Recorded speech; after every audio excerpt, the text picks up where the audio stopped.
has just agreed, Ed, to buy digital insurance marketplace Policygenius. The deal, which was actually first reported by Bloomberg, is now official as of today. So we thought we'd talk about it with Zinnia CEO Michele Trogni for more, alongside our very own Sonali Basak, who, as always, brings us such great interviews, and we thank her for it. Michele, nice British accent, we're about to hear from you. Tell us about what you're trying to do here, sort of the consumer-facing with the back end. What do you provide that's different in the market? Sure. Thanks so much for having me. So Zinnia is really all about giving access to consumers, making sure that they have education, that they have the right content, they understand what insurance policies are right for them, and then ensuring that the buying, the motion of buying all the way through the life cycle of owning the policy and claim is a phenomenal experience end to end. Hey, Michele, talk us through the logic behind Policygenius. What was the motivator? And also, in this environment, was it hard to get done? So, look, I think there's never a bad time to do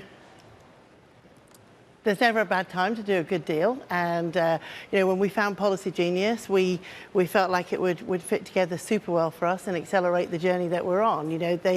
They were some of the earliest insurtech pioneers. They built a phenomenal consumer-facing marketplace, has great technology at the heart of it, goes everything from lead to fulfillment. We do everything from issuance to claim for policies. Bringing those two businesses together, we have a vision of open insurance, making sure that it can really transform the life cycle of insurance. We're a tech provider to carriers, we're a tech provider to distributors, and now we're a tech provider and a resource to consumers. I'm kind of curious to tap into your expertise here, because you are using technology to really attack some problems here you've seen in the insurance industry.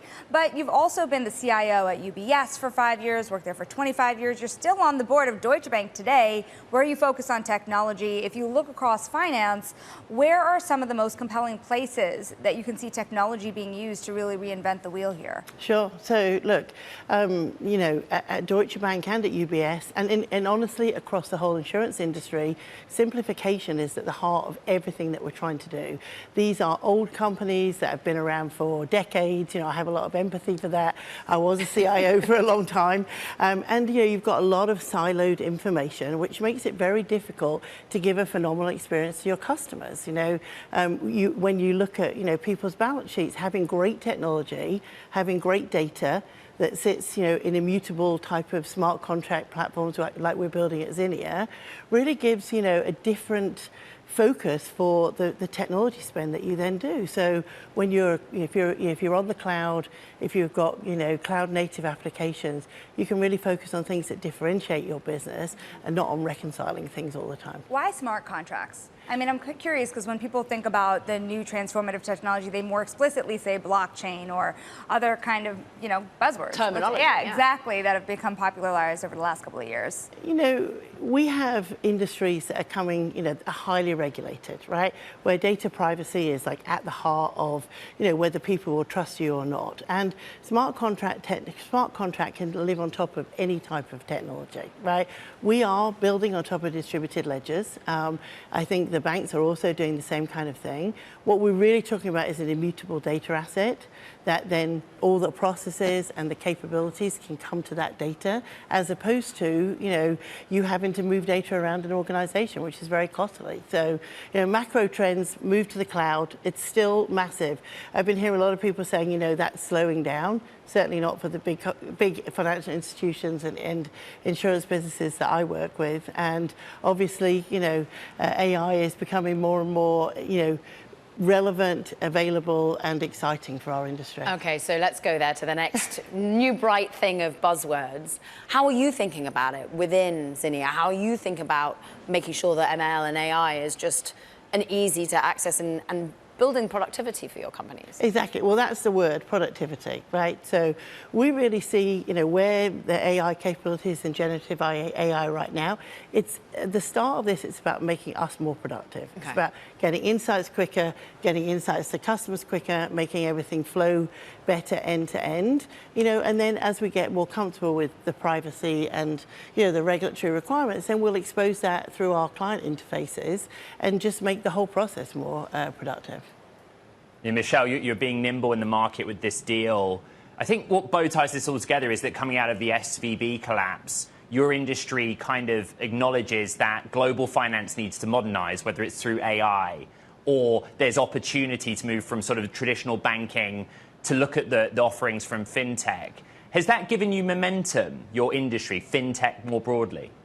I think so. I think that people realize when, whether it's the regional banks or, any other part of the banking system that isn't operating in an efficient way, a lot of times behind the scene there, that it's poor data, it's, too much technology, it's an environment with one of everything, and it makes it very difficult to kind of, see the wood for the trees, right? When you have like clean data, clean technology, you can manage your balance sheet properly. You can see what your drivers of cost are, you can see what your margin is, and you understand the impact the products that you're serving up deliver to your consumers. So, I think it's behind a lot of that, Ed, and I think it will give a lot more momentum to people really saying, like, we have to step back and actually create like the technology and the infrastructure for the future, not just kind of, around the edges. And, InsurTech is, well behind fintech. They're on their second innings now, and we're hoping to be some of the pioneers of the InsurTech industry to do the same thing. As someone who's seen very many cycles of this, what are the limitations, particularly to AI in financial services?